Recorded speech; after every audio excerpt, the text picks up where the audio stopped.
ಇನ್ನು ದಾವಣಗೆರೆ ದಕ್ಷಿಣ ವಿಧಾನಸಭಾ ಕ್ಷೇತ್ರದ ಎಲೆಕ್ಷನ್ ಮುಗಿದ ಬಳಿಕ ಕಾಂಗ್ರೆಸ್ನ ಮುಸ್ಲಿಂ ನಾಯಕತ್ವದಲ್ಲಿ ತಲ್ಲಣ ಸೃಷ್ಟಿಯಾಗಿದೆ.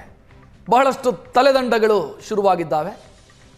ಹೈಕಮಾಂಡ್ ಅಂಗಳಕ್ಕೆ ಈ ವಿಚಾರ ಪ್ರವೇಶಿಸಿರುವುದು, ಅದರಲ್ಲೂ ಜಮೀರ್ ಅಹಮದ್ ಖಾನ್ ಅವರಿಗೆ ಅವರ ಮೇಲೂ ಕೂಡ ಆರೋಪಗಳು ಕೇಳಿಬಂದಿದ್ದಾವೆ. ಇದರ ವಿಚಾರ ಹೈಕಮಾಂಡೇ ಇತ್ಯರ್ಥ ಮಾಡುವುದಕ್ಕಿದೆ. ಭೇಟಿ ವೇಳೆ ಹೈಕಮಾಂಡ್ನತ್ತ ಬೊಟ್ಟು ಮಾಡಿದ್ದಾರಂತೆ ಮುಖ್ಯಮಂತ್ರಿ. ನಿನ್ನ ಬಗ್ಗೆ ನೀನೇ ಸಮರ್ಥನೆ ಮಾಡಕು ಅಂತ ಸಿಎಂ ಸಲಹೆ ಕೊಟ್ಟಿದ್ದಾರೆ. ಸಿಎಂ ಕೊಟ್ಟಿರುವ ಸಲಹೆಯ ಬಳಿಕ ಆಪ್ತರು ಮತ್ತು ಹಿರಿಯ ಸಚಿವರ ಸಲಹೆಯನ್ನು ಜಮೀರ್ ಅಹಮದ್ ಖಾನ್ ಪಡೆದಿದ್ದಾರೆ.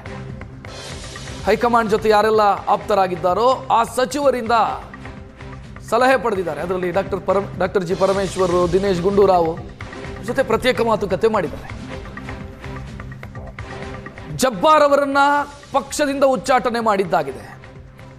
ನಜೀರ್ ಅಹಮದ್ ಅವರನ್ನ ಪೊಲಿಟಿಕಲ್ ಸೆಕ್ರೆಟರಿ ಹುದ್ದೆಯಿಂದ ತೆಗೆಯಲಾಗಿದೆ. ಅವರ ತಲೆದಂಡ ಆಗಿದೆ. ಜಮೀರ್ ಅಹಮದ್ ಖಾನ್ ಅವರಿಗೂ ಕೂಡ ಕಟ್ಟುನಿಟ್ಟಿನ ಕ್ರಮದ ಸಾಧ್ಯತೆಗಳಿದ್ದಾವೆ ಅನ್ನೋದರ ಬಗ್ಗೆ ಚರ್ಚೆ ನಡೀತಾ ಇತ್ತು. ಜಮೀರ್ ವಿರುದ್ಧವೂ ಕೂಡ ಕ್ರಮ ಆಗತ್ತೆ. ಇದರ ಬೆನ್ನಿಗೆ ಅವರು ಮುಖ್ಯಮಂತ್ರಿ ಸಿದ್ದರಾಮಯ್ಯ ಅವರನ್ನ ಭೇಟಿಯಾದರು. ಎರಡೆರಡು ಹಂತದಲ್ಲಿ ಸಿದ್ದರಾಮಯ್ಯ ಅವರನ್ನ ಭೇಟಿಯಾದಾಗ ಸಿದ್ದರಾಮಯ್ಯ ಅವರು ಕೂಡ ಕೈ ಚೆಲ್ಲಿದ್ದಾರೆ ಜಮೀರ್ ವಿಚಾರದಲ್ಲಿ. ನಿನ್ನ ಬಗ್ಗೆ ನೀನೇ ಸಮರ್ಥನೆ ಮಾಡಿಕೊಳ್ಬೇಕು ಹೈಕಮಾಂಡ್ ಅಲ್ಲಿ ಅಂತ. ಅಂದ್ರೆ ತಮ್ಮ ಆಪ್ತರನ್ನ ಸಿಎಂ ಕೂಡ ಕೈ ಬಿಟ್ರ ಅನ್ನುವಂಥ ಪ್ರಶ್ನೆ ಇಲ್ಲಿ ಮೂಡುತ್ತೆ.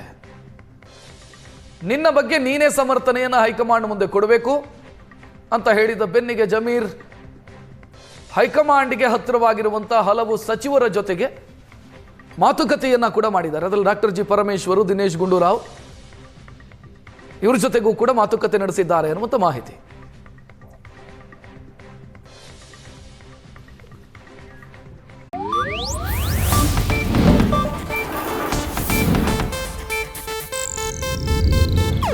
ಇದು ಏಷ್ಯಾನೆಟ್ ನ್ಯೂಸ್ ನೆಟ್ವರ್ಕ್ ಪ್ರಸ್ತುತಿ.